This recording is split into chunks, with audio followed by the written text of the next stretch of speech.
Bem-vindos ao podcast Caos Planejado, seu programa sobre cidades. Eu sou Anthony Ling e hoje converso com Diogo McCord de Faria. Nascido no Rio de Janeiro e tendo morado boa parte da vida em Curitiba, Diogo é secretário de Desenvolvimento da Infraestrutura no Ministério da Economia, membro do Conselho Curador do FGTS e presidente do Conselho de Administração da ABGF, a Agência Brasileira Gestora de Fundos Garantidores. É engenheiro, mestre em Administração Pública pela Universidade de Harvard e doutor em Engenharia pela USP. Foi sócio-líder de Governo e Regulação da Infraestrutura da KPMG no Brasil e coordenador do MBA do setor elétrico da FGV Management. Sejam bem-vindos e obrigado por participar da 17ª edição do nosso podcast. Então, Diogo, para começar e contextualizar a nossa conversa, você poderia descrever um pouco para os ouvintes qual que é o cenário atual da infraestrutura brasileira? Você já falou sobre o chamado estoque de infraestrutura no Brasil, o que a gente tem hoje comparado com países desenvolvidos, né? Como que está a nossa situação agora? Maravilha. Bom, então, primeiro, obrigado, Anthony, pelo convite. Olá aos ouvintes. O Brasil, ele historicamente chegou a investir quase 7% do PIB em infraestrutura, lá na década de 70. Essa taxa de investimento ela foi caindo, teve uma retomada bastante interessante entre 98 e 2002, um programa de privatizações, né? A partir de 2003 ela caiu de novo e ficou estagnada em cerca de 2% do PIB, até 2017, 2018, que foram também anos muito ruins, tá? Onde a gente investiu ali alguma coisa em torno de 1,6%, 1,7% do PIB. Para a gente conseguir ter uma retomada realmente na qualidade da infraestrutura brasileira, a gente precisaria elevar essa taxa de investimento a alguma coisa em torno de 4%, 5% do PIB. Ou seja, dobrar no curto, médio prazo e triplicar essa taxa ali até 2040. Tá? Não é algo absurdo, né? Eu falei agora que a gente chegou a ter uma taxa até superior a essa lá atrás. Outros países do mundo que concorrem conosco no cenário global investem esse volume de recursos, né? A gente tem um estoque muito baixo, ou seja, se a gente conseguisse precificar, né, todos os ativos de infraestrutura que nós temos no Brasil, rodovias, ferrovias, usinas hidrelétricas, redes de telecomunicações, tudo isso hoje vale alguma coisa em torno de 35%, 36% do nosso PIB. Os países envolvidos têm uma média de 70% do PIB. Então, a gente tem um estoque realmente muito baixo. A gente larga lá atrás e todo ano a gente investe menos do que nos outros países. A África do Sul tem investido 4% do PIB. O Japão, que tem um estoque de infraestrutura muito superior ao nosso, da ordem de 170% do PIB, investe cerca de 4%, e a gente está aí estagnado na ordem de 2%. Então a gente tem que correr muito mais rápido do que os nossos concorrentes globais. A China, por exemplo, investe cerca de 12% do PIB todo ano em infraestrutura. Então a gente tem que avançar muito se a gente quiser, de fato, ser competitivos e dar esse aumento de produtividade para a nossa indústria, comércio e serviço. E Diogo, essa capacidade de investimento, né, você falou que a gente já chegou a 7%. Quando a gente chegou nesses níveis, por acaso isso foi feito de uma forma, digamos, economicamente sustentável, né? Porque eu sei que às vezes, né, alguns governos acabam gastando, né, além do que conseguem. E aí a pergunta é assim, como que a gente consegue elevar esses níveis de investimento de forma sustentável com a situação financeira que o Brasil está hoje, né? Essa taxa que a gente atingiu no passado, ela foi baseada em recurso público, né? Hoje a gente tem uma situação fiscal gravíssima e a gente precisaria avançar com recurso privado, o que é algo bom, tá, Anthony? Porque o que a gente observa nos últimos anos é que, além da nossa taxa de investimento ter sido baixa, a gente investiu mal. Então, não só a gente investiu pouco, como a gente escolheu os projetos errados para colocar esse pouco recurso. Então, não houve uma avaliação de quais seriam os projetos prioritários. Quando você envolve o setor privado, você traz mais racionalidade na seleção de projetos. Tá? Se você pega o pipeline da Inglaterra, eles divulgam um pipeline com um horizonte de 10 anos. Então, eles têm para os próximos 10 anos alguma coisa aí em torno de 610 bilhões de libras, o que dá aí 61 bilhões de libras por ano, na média. Tá? Fazendo aí uma conversão rápida, R$5, 5 e pouquinho a libra, a gente está falando em mais de 300 bilhões de reais que a Inglaterra investe todo ano em infraestrutura, sendo que ela já tem uma infraestrutura muito superior à nossa. E uma população que é menos de 1/3 da brasileira. Então, mesmo tendo uma população menor, uma área menor, largando na frente, ela ainda investe todo ano o dobro do que o Brasil investe, e cerca de 60% desse recurso é proveniente do setor privado na Inglaterra. Tá?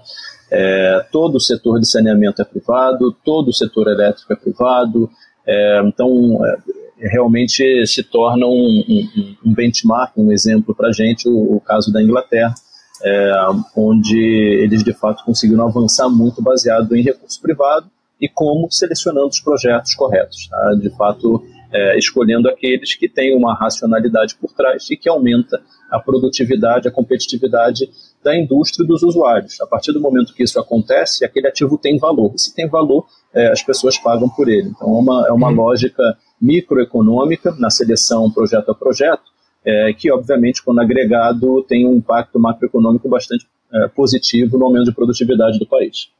Não, perfeito, obrigado. Entrando então na pauta urbana, né, dos municípios, a gente tem hoje uma população brasileira já bastante urbanizada, né, com aí cerca de 85% das pessoas vivendo em cidades, e ao mesmo tempo, né, você trabalha hoje no governo federal, né, e acho que tem esse mote, né, do governo hoje de mais Brasil, menos Brasília. Então, como que a pauta urbana municipal é discutida hoje no Ministério, né, em nível federal? Uhum. Olha, o ministério que encabeça essas discussões é o Ministério do Desenvolvimento Regional, que hoje ele compreende o antigo Ministério das Cidades, né? Ele juntou o Ministério das Cidades com integração e virou o Ministério do Desenvolvimento Regional. Então ele tem as pautas de mobilidade, né? Ele tem as pautas de saneamento básico, ele tem as pautas de habitação. Então ele é um ministério setorial encarregado de avaliar esses setores. Ou a infraestrutura direta urbana, como você perguntou. Dentro da economia, a gente tem a Secretaria Especial de Produtividade, Emprego e Competitividade, né, que coordena os trabalhos de 4 secretarias, inclusive a de desenvolvimento da infraestrutura. E ali a gente tem um interesse muito grande no aumento da produtividade urbana. Então, se a gente tem 85% da população que vive em cidades, é evidente que parte da produtividade, ou parte importante da produtividade que a gente quer atingir no país, virá dos adensamentos urbanos. Então, isso dito, a gente procura auxiliar o Ministério Setorial, o MDR, com alguma visão econômica em termos de adensamento, em termos de melhoria da mobilidade urbana, e como que isso se reflete não só em qualidade de vida para a população, obviamente, mas em crescimento econômico. Em como que a gente consegue capturar essas externalidades positivas geradas por esse adensamento ou por essa melhor gestão da infraestrutura urbana e transformar isso em dinheiro. Eu costumo fazer um paralelo, né? Isso vale não só para a infra urbana, mas infra em geral, de um balanço patrimonial. Então, se você pensa um balanço patrimonial, onde você tem ali do seu lado esquerdo o passivo, do lado direito você tem o teu ativo e o seu patrimônio líquido. Sempre que a gente busca um projeto novo, né, seja ele com recurso público ou privado, não importa, mas você está contraindo uma dívida, né, aquilo vai ter um custo. Esse custo vai ter que ser pago no longo prazo, né, seja pelo usuário, seja pelo pagador de impostos, se eu emitir um título da dívida para fazer aquela obra. Então, gera um passivo. Só que esse passivo tem uma contrapartida. Qual é? O ativo. É aquele metrô que eu estou construindo, aquela rodovia que eu estou construindo. Esse ativo ele tem que trazer ganhos econômicos e sociais que superem o custo dele, que superem o passivo, para eu conseguir gerar um patrimônio líquido. Aquilo tem que me dar lá no líquido, eu tenho que ter um ganho para a sociedade. Então, quais projetos nós selecionamos, buscando realmente aquela linha do metrô que consiga aproximar aquele trabalhador do seu emprego, buscando realmente programas de aproximação do trabalhador com o emprego, com a educação. Então, tudo isso gera um ganho econômico muito grande que precisa ser precificado e que precisa obrigatoriamente ser superior ao custo daquele projeto. Então, a gente começa patrocinando os projetos que têm um maior retorno para a sociedade, numa maneira que me gere, entre aspas, patrimônio líquido, né? Que me gere retornos líquidos. Você falou em densidade, né, que é um tema que a gente acaba cobrindo bastante aqui no site, né, e realmente, né, a cidade ela tem essa natureza de aglomerar muitas pessoas, né, que é a densidade demográfica, e que gera ganho de escala na utilização de infraestrutura, principalmente nessas infraestruturas de massa, né. Ao mesmo tempo, eu acho que em grande parte da digamos, academia do urbanismo, se defende com muita frequência as restrições ao adensamento, né, mesmo em áreas centrais, argumentando o seguinte, né, bom, a gente não tem infraestrutura nessas áreas centrais, então a gente não pode deixar construir, né, mas assim, o que eu tento argumentar é que, bom, ao impedir esse adensamento em regiões centrais, não necessariamente as pessoas vão deixar de ir para as cidades, né, e essas cidades acabam se espalhando no território, né, assentamentos periféricos e tudo mais, com um custo ainda maior, imagino eu, de atender com infraestrutura, né? Então, eu queria te perguntar, né, esse argumento de restringir densidades em zonas centrais, ele se sustenta tecnicamente do ponto de vista da infraestrutura? Olha, no meu ponto de vista, certamente não, né? Eu vejo o valor de um terreno, o valor de um imóvel, ele se deriva de basicamente duas variáveis, que são os serviços públicos que rodeiam, né, aquele imóvel, são oferecidos ali no entorno daquele imóvel, e a capacidade de construção que você tem sobre aquele terreno. Então, quanto mais serviço público você tem à disposição, mais pessoas têm interessadas em morar naquela região, e quanto mais você pode construir, né, mais pavimentos, mais aquele terreno também vale. Isso dito, você muitas vezes ouve que Nova York é uma cidade que foi um grande sucesso, né, Manhattan e tal, porque o valor dos imóveis é muito alto, né?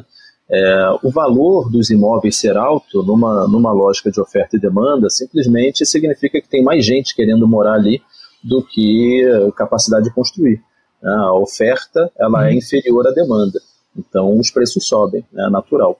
Então, se falhou na oferta de terrenos, ou na oferta de imóveis. E o que Nova York fez? Que cada vez mais, né, vai adensando justamente para aumentar a oferta de terrenos. E existem várias iniciativas fantásticas em Nova York, como é o caso do Hudson Yards, né, aquele mega projeto imobiliário, mega empreendimento imobiliário de 25 bilhões de dólares em Nova York, dentro de Manhattan, uma área que era subutilizada. Então, é justamente nessa linha que a gente precisa buscar. Nesse adensamento, você falou de infraestrutura disponível. Se nos centros urbanos a infraestrutura talvez não seja suficiente hoje para promover esse adensamento, nas periferias ela é simplesmente inexistente, né? Então, nós vimos isso nos programas de faixa 1 do Minha Casa Minha Vida nos últimos anos, que na prática afastaram a família brasileira de baixa renda dos seus empregos, né? Da malha urbana, dos serviços públicos essenciais. E o que o Estado precisa fazer agora? Levar estradas até esses condomínios que às vezes estão 20, 30 quilômetros distanciados do centro, né? Precisamos levar iluminação pública, precisamos levar esgoto, precisamos levar energia elétrica, precisamos levar segurança pública, escolas. Então tudo isso tem um custo enorme, é muito mais barato você recuperar ou repensar a infraestrutura central do que ter que realmente fazer todo esse espraiamento da infraestrutura para as zonas periféricas, fora o lado social, de convívio de famílias de diferentes rendas, para que a gente possa não só salvar essa família de hoje, mas as futuras gerações. E Diogo, na forma como é hoje, a cidade vai se espalhando, né? Uma série de loteamentos são feitos nas periferias, né? Loteamentos, muitas vezes até que o incorporador privado acaba construindo ali a infraestrutura micro, né, daquele loteamento, mas que logo em seguida, né, obriga o poder público em atender com vias, né, que atinjam essas regiões periféricas, né, com linhas de ônibus, né, e ele é um processo que acaba assim, o poder público correndo atrás desses loteamentos e dessa periferização da cidade, né, parece ser um desalinhamento de incentivos, né, por assim dizer. Haveria alguma forma de ajustar isso, né, na gestão municipal, até mesmo federal, de provisão de infraestrutura? Eu acho que sim. A partir do momento que você dá incentivos para esse adensamento, né, para essa construção de empreendimentos em zonas centrais, você veja, o Porto Maravilha, no Rio de Janeiro, ele foi um baita projeto. Ele acabou não decolando por alguns outros motivos operacionais, né, o envolvimento de um único banco público na gestão daquele potencial construtivo. A gente teria que ter sido um pouco mais liberal ali na operacionalização do projeto, mas ele foi uma baita ideia, né, como já foram feitos outros projetos semelhantes em vários lugares do mundo, de recuperação de áreas centrais, mas degradadas. Então a infraestrutura, ou boa parte dela, já está disponível. Nesse exemplo do Hudson Yards que eu comentei, era um estacionamento de trens, não é ainda um estacionamento de trens, uma área enorme em Manhattan, e na época o Bloomberg, que era o prefeito, licitou o que ele chamou de direitos do ar, né, o direito de construir, na condição de se manter essa garagem de trens embaixo. Então se fez um platô de concreto de $1 bilhão, se construiu uma extensão da linha de metrô até lá, mais $4 bilhões da infraestrutura associada, né? E a partir daí se possibilitou um empreendimento imobiliário de $25 bilhões, né? O maior empreendimento imobiliário da história de Nova York. Então, em uma região que era, apesar de central, abandonada, né? Degradada. Então, e agora virou o novo centro financeiro de Nova York. Tem uma atração turística fantástica ali, que eles chamam de colmeia, né? Você tem arranha-céus tanto de escritórios quanto residenciais. Então, esse tipo de projeto, ou como Barcelona também fez a revitalização da zona portuária, enfim, existem sim muitas áreas abandonadas com infraestrutura disponível que a gente pode usar e oferecer alguns incentivos para que os investidores, de fato, utilizem esses terrenos da melhor maneira possível. Não, eu entendi, né? Basicamente, ao destravar essas áreas centrais, os investimentos acabam sendo canalizados para essas áreas de maior demanda, ao invés de lotear em periferias. Sem dúvida, sem dúvida. E o trabalhador, em vez de ter que gastar R$4 por ônibus, por trecho que ele precisa usar para chegar no seu trabalho, ou seja, no mínimo R$8 por dia, né? Às vezes ele precisa pegar até 2 ônibus, então com um custo que ele tem enorme, você já consegue colocar esse trabalhador em áreas centrais, eventualmente nem transporte público ele precisa pegar, porque você vai ter realmente uma movimentação de empregos também para essas zonas centrais. Então, acaba sendo gerado um ambiente bastante favorável, que só acontece se a gente tiver um planejamento urbano, né? Então, hoje, o que muitas cidades fazem é primeiro deixa a cidade crescer para algum lugar e depois sai correndo para buscar a melhor solução de mobilidade para aquelas pessoas que acabaram indo parar a 20 km, 30 km de distância.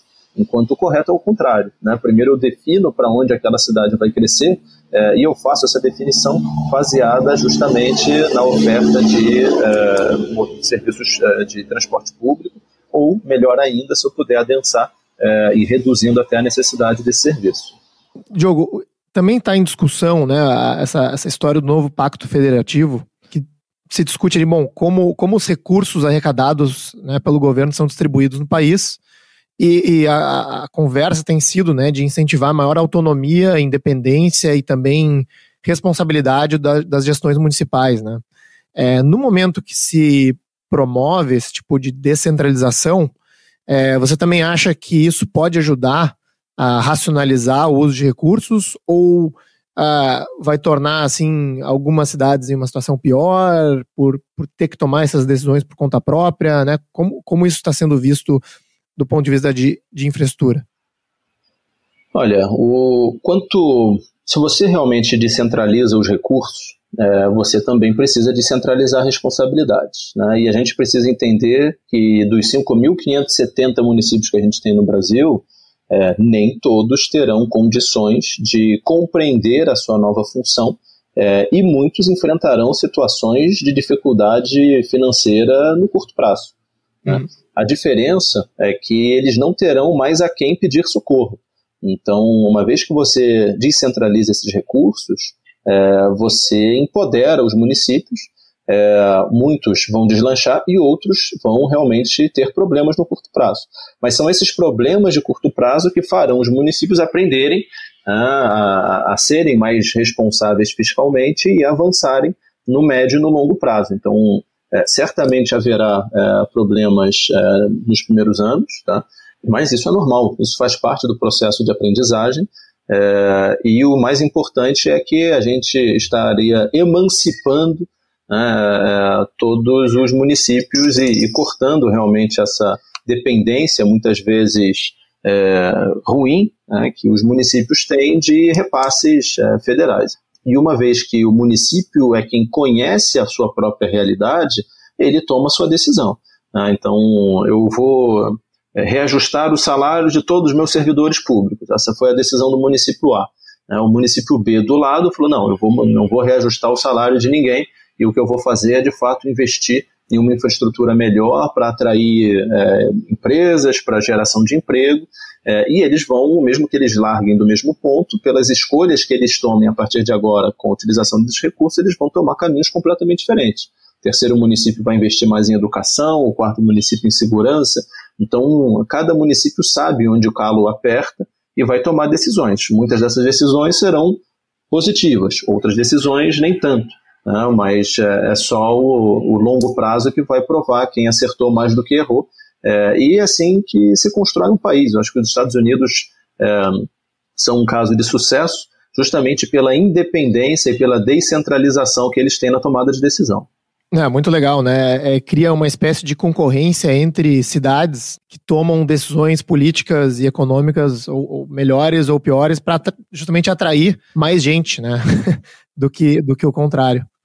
Exato. Você tem, cada cidade ou cada região tem os seus endowments, né? Ou seja, elas têm aquelas características que fazem dela única. É preciso que cada uma compreenda quais são os seus endowments, compreenda quais são as suas vocações, e invista para, de fato, fortalecer e possibilitar para aquele ecossistema que já existe forte naquela determinada região, as ferramentas para que ele possa continuar crescendo, né? É importante que isso não seja confundido de maneira nenhuma com um direcionamento de recursos aos campeões selecionados, porque a gente já viu o desastre que isso gera. Agora, existe um bom senso por trás, onde eu estou na região amazônica, né? Eu tenho uma biodiversidade riquíssima. É evidente que a biotecnologia faz muito mais sentido naquela região do que exploração de petróleo e gás, né? Se eu estiver numa outra região, agora eu estou no Rio de Janeiro, com todo o parque já consolidado de exploração de petróleo e gás, talvez ali faça mais sentido realmente uma infraestrutura aderente a essa atividade econômica do que a biotecnologia. Então cada um vai ter realmente uma decisão baseada naquilo que compreende como o mais coerente para a sua atividade econômica local. Então, certamente não é um burocrata em Brasília que tem a sensibilidade para selecionar qual é o melhor uso do dinheiro nos 5.570 municípios no Brasil. É cada um dos 5.570 prefeitos e populações que vão conseguir julgar qual é a melhor aplicação desse recurso. Então, Diogo, você falou, né, sobre diferentes tipos de infraestrutura para cada local. A minha impressão é que a gente teve, principalmente nas cidades brasileiras, há muitas décadas, né, essa questão que os urbanistas chamam do rodoviarismo. Teve, né, desde lá do início do século passado, né, governar e abrir estradas, né, e a gente viu isso se desenvolver, assim, né, as estradas e o automóvel e o modo rodoviário quase como uma solução única de transporte, né, tanto dentro das cidades como de logística, né. Então a gente viu aí a paralisação do país, né, na greve dos caminhoneiros. A minha pergunta é, isso está mudando no Brasil, né? O mindset mudou, o novo governo avaliando isso de uma forma diferente, né? Como que tu avalia esse cenário no processo decisório hoje?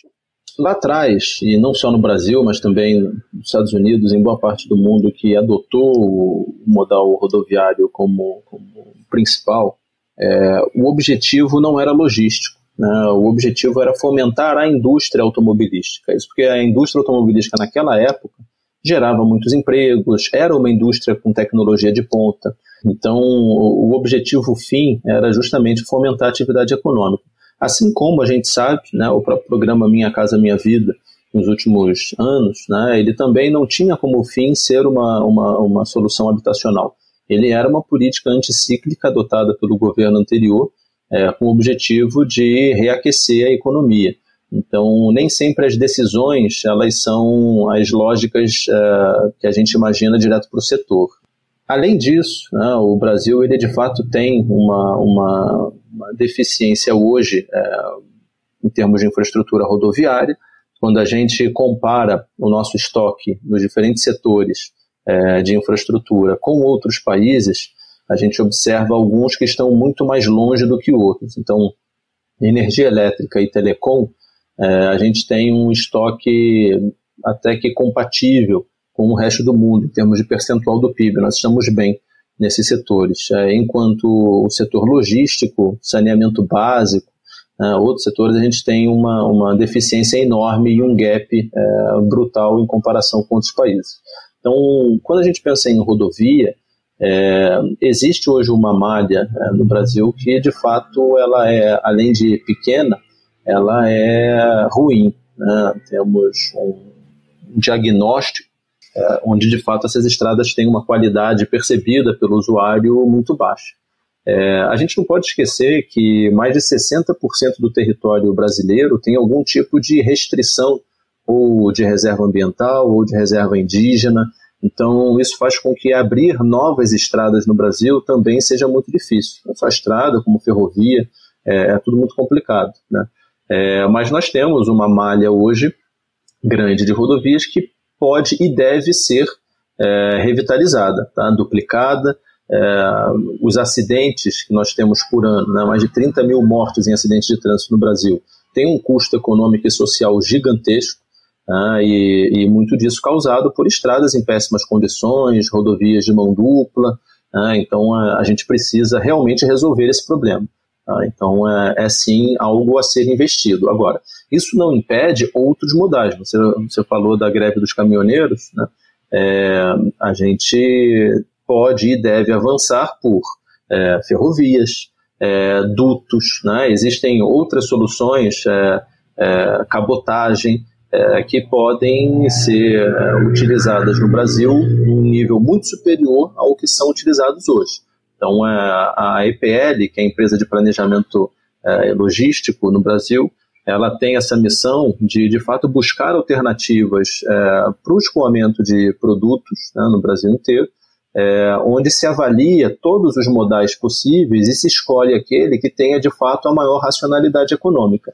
Então, o Brasil hoje está promovendo um novo marco de cabotagem, estamos promovendo um novo marco legal também para as ferrovias. Então, existe sim uma força muito grande para que a gente possa destravar o problema logístico brasileiro, né? Hoje o custo logístico brasileiro é 60% superior ao custo logístico americano. Então, é sim um problema gravíssimo de falta de competitividade da nossa indústria.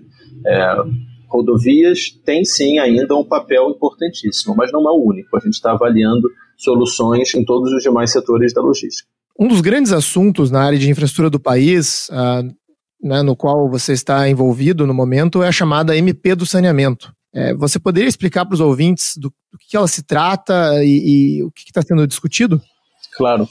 Ela não é mais uma MP, né? Ela começou com uma medida provisória, primeiro foi a MP 844, caiu, a oposição fez muita força para, eles chamam kit obstrução, então protelaram a votação até que ela caducasse. A mesma coisa aconteceu na MP seguinte, que foi a 868, e aí se transformou num projeto de lei, que é o projeto de lei 3261.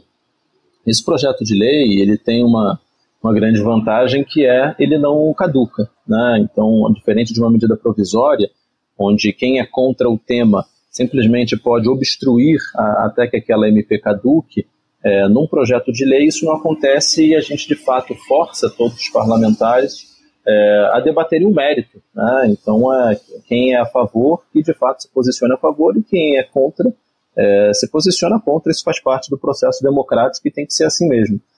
Com a vantagem da gente não ter uma data limite que só beneficia um lado, que é o lado que é contra. Então, o que fala, né, esse novo marco do saneamento? Ele parte muito de um acórdão do STF, que julgou o caso do Rio de Janeiro e da SEDAI, que é a empresa de saneamento de lá, discutindo a questão da titularidade de um município que compõe uma região metropolitana. Tá? Porque é interessante, Antônio, a gente lembrar o seguinte: a Constituição não fala que saneamento básico é uma titularidade municipal. Tá? O que ele fala é que serviços públicos de interesse local são de titularidade municipal. Ele não diz o que seriam os serviços públicos de interesse local. Então havia essa discussão sobre se saneamento básico seria ou não de interesse local e até que ponto. E o que a acórdão do Supremo fez foi, olha, no caso de regiões metropolitanas, o fundamento que tem por trás é bastante razoável, né? Porque ele diz que se o município de Guarulhos polui, não trata o seu esgoto, né, e polui todos os rios do entorno, isso prejudica a cidade de São Paulo, isso prejudica todos os municípios do entorno, não só Guarulhos. Então é uma questão de saúde pública. Então ele diz que municípios que compõem regiões metropolitanas precisam, por meio de um colegiado interfederativo do qual faz parte os municípios e o governo do estado, definir como serão essas políticas públicas de saneamento básico. Isso já dá, né, um entendimento do que é interesse comum. Esses municípios, eles não configuram interesse local, eles configuram interesse comum. Por isso que é importante olhar de maneira consolidada. E esse projeto de lei, o que faz? Ele cria o que se chama de prestações regionalizadas, onde se dá aos municípios menores, esses sim que configuram interesse local dentro do estado, a possibilidade de aderir a um bloco no qual ele ganha imediatamente uma escala, né? Ele consegue ter uma escala maior para conseguir universalizar o saneamento no Brasil. Hoje o saneamento ele é 97% concentrado em empresas estatais, tá, no Brasil, sendo que 70% de empresas estaduais, 27% dos municípios atendidos por empresas municipais. Só 3% dos municípios são atendidos por empresas privadas.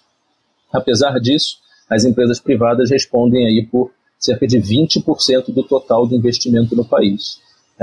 A gente tem hoje mais de 100 milhões de pessoas que não têm acesso ao serviço de coleta de esgoto, né? Ou seja, eles precisam de fato conviver ao lado do seu próprio esgoto. Metade do país tem essa situação.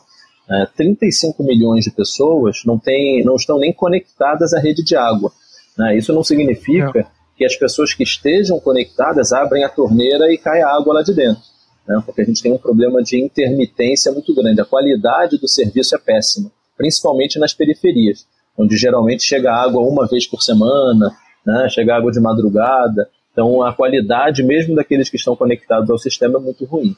Então o que o projeto de lei traz é uma meta clara de universalização, né, dizendo que até 2033, que é o prazo previsto pelo Plano Nacional de Saneamento Básico, o PLAN-SAB, precisa ser atingido 99% de atendimento de água e 90% de coleta e tratamento de esgoto.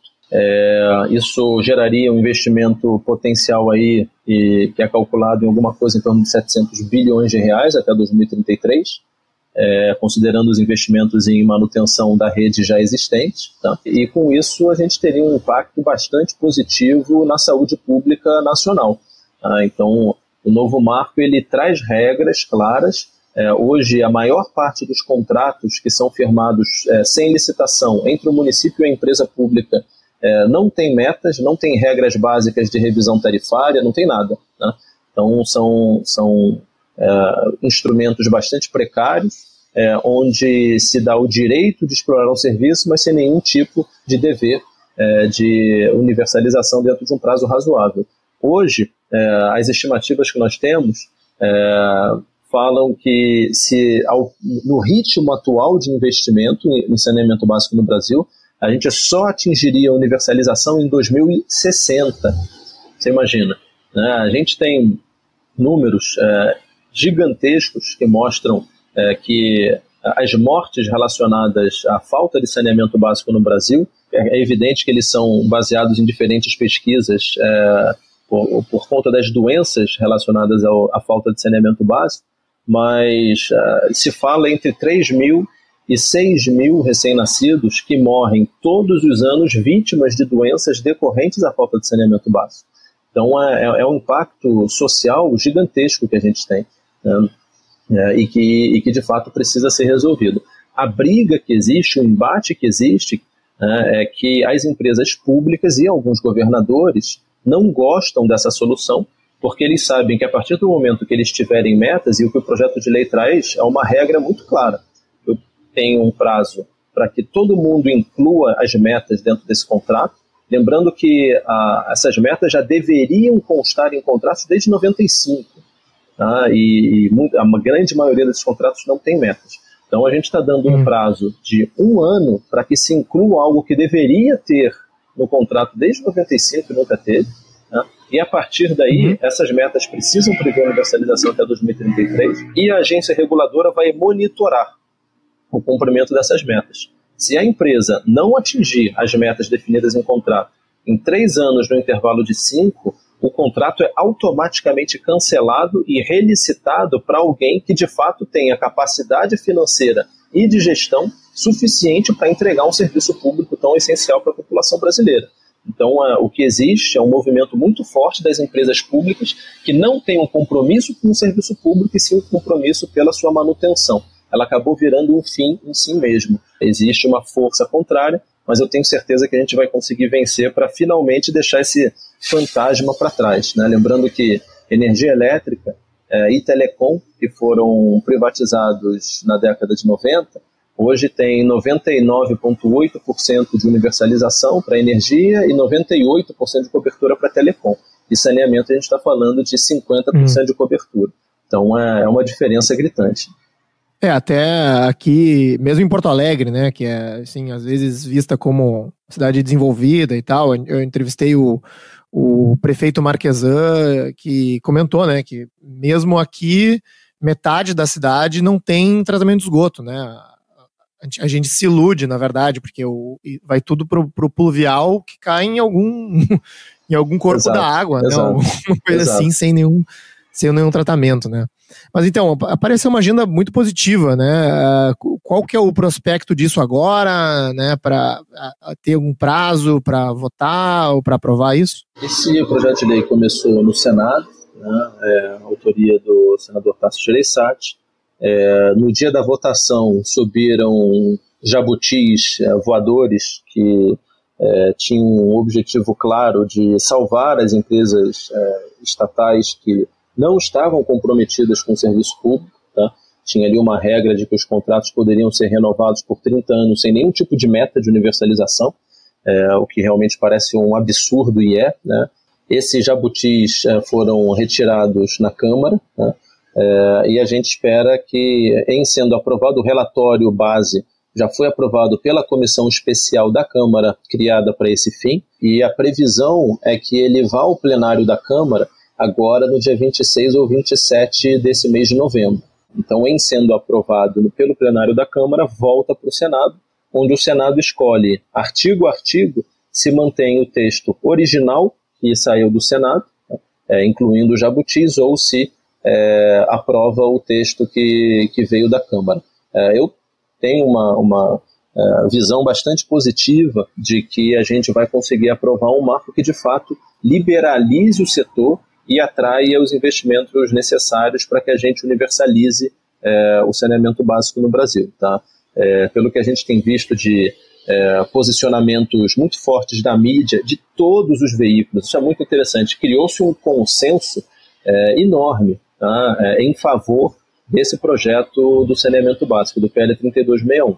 A gente observa que realmente a única força contrária é das empresas estatais e de alguns governadores que temem perder essas empresas estatais, que a gente sabe são usadas para tudo menos para resolver o problema do saneamento.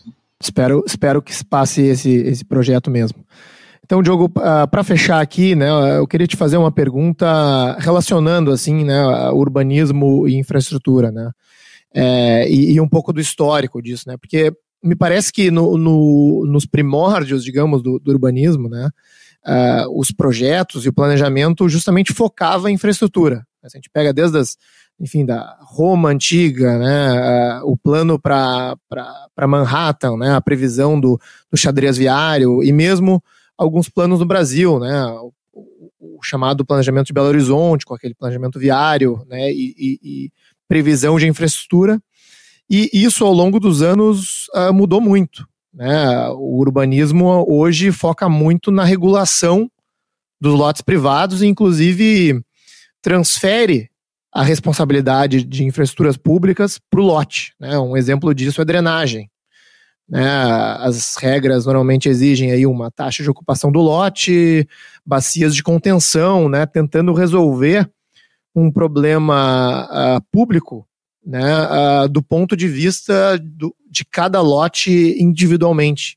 Pessoalmente, me parece uma inversão de valores, cada vez mais dificultando, né, o investimento em infraestrutura no momento em que talvez se delegue, né, essa infraestrutura para o setor privado, né, mas no setor privado do ponto de vista do lote. Então eu queria ouvir tua opinião em relação a isso, para a gente terminar a nossa conversa de hoje e claro, né, te deixar à vontade para fazer qualquer comentário adicional. Legal. Eu acho que o poder público ele tem que cada vez mais atrapalhar menos, né? Eu sou sempre a favor de um mercado bastante livre para que possa tomar as melhores decisões possíveis. Mas isso dito, né, o planejamento urbano específico, qual que é o papel do poder público então? Né? Definir as regras do jogo. É justamente ter uma visão do coletivo que talvez o individual não tenha. Então, quando a gente pega você falou de Belo Horizonte, mas a gente tem a própria cidade de Brasília, né, Palmas, no Tocantins, mas eu gosto muito do caso de Curitiba, né? Quando o Jaime Lerner, lá na década de 70, início da década de 70, pensou, né, o que seria de Curitiba, e existe um núcleo muito interessante lá para fazer esse planejamento, que é o IPUC, né? E pensou na época nessas canaletas dos ônibus verticulados e no adensamento que deveria haver ao longo dessas canaletas, ou seja, prédios mais altos só poderiam ser construídos ao longo dessas canaletas dos verticulados, e aí nos quarteirões seguintes os prédios têm que ser um pouquinho mais baixos e nos seguintes só casas, né? Então você começa a pensar para onde a cidade tem que se movimentar, e toda aquela lógica de que os prédios ao longo das canaletas, os primeiros 2 andares têm que ser comerciais, com uma mistura entre prédios residenciais e comerciais. Então existe toda uma lógica, o cinturão verde que tem no entorno de Curitiba, a cidade industrial que pega toda a lateral da cidade, ou seja, para aproximar os empregos independente de onde aquela pessoa more. Então tem toda uma lógica que está por trás, que uma vez que se define a regra do jogo, a cidade avança, né? E é uma cidade que funciona muito bem até hoje. Então existe uma função importantíssima desse planejamento, até para que a gente minimize a alocação de recurso público, né? Como a gente falou agora há pouco, eu não posso deixar que a cidade cresça de qualquer maneira para depois sair correndo e achar uma solução não ótima para a entrega de um serviço público para a população, né? Pelo contrário, se eu racionalizo isso desde o início, eu gasto muito menos e entrego um serviço muito melhor. Então, assim como em uma empresa, né, um gestor público, um prefeito, ele é o CEO daquela cidade. Então, ele tem que pensar de maneira estratégica, como eu minimizo o custo e maximizo o retorno. E acho que é assim que a gente precisaria pensar daqui para frente, ou enfim, talvez retomar, como você disse, essa maneira de organização.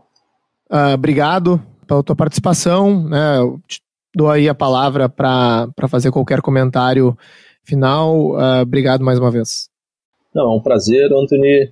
Agradeço a todos os ouvintes e eu acho que essa é uma pauta importantíssima. O Brasil precisa avançar rápido. Não basta nós sermos mais rápidos do que nós fomos no ano passado ou retrasado. A gente tem que correr mais rápido que as outras cidades, que os outros países que são nossos competidores globais. Para quem tem viajado para a China, né, para a Ásia, para o Oriente nos últimos anos, e percebe o avanço que de fato esses países tiveram, a gente fica impressionado, né? Então, se a gente de fato não tiver nesse momento um ponto de inflexão para a retomada do investimento e aumento da produtividade, a gente pode chegar num ponto daqui a alguns anos irreversível.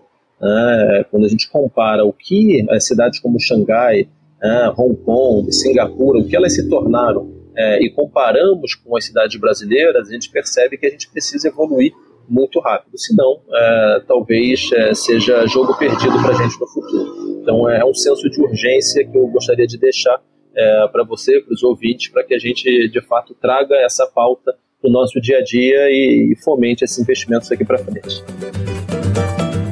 Esse foi nosso 17º episódio, onde conversamos com o Diogo McCord de Faria. Você pode encontrar os links para os artigos citados ao longo da conversa na descrição desse podcast. Agora você pode apoiar o Caos Planejado. Visite caosplanejado.com para conferir nosso novo site e faça uma doação para nos ajudar a levar essa conversa a um número ainda maior de pessoas, com novos conteúdos e em formatos cada vez mais acessíveis. Seja um apoiador premium e tenha acesso ao nosso grupo exclusivo no WhatsApp, descontos em cursos e eventos, sorteios e muito mais. Nossa edição de som é feita pelo Cristiano Botafogo. Obrigado por ouvir o podcast Caos Planejado e espero vocês no nosso próximo episódio.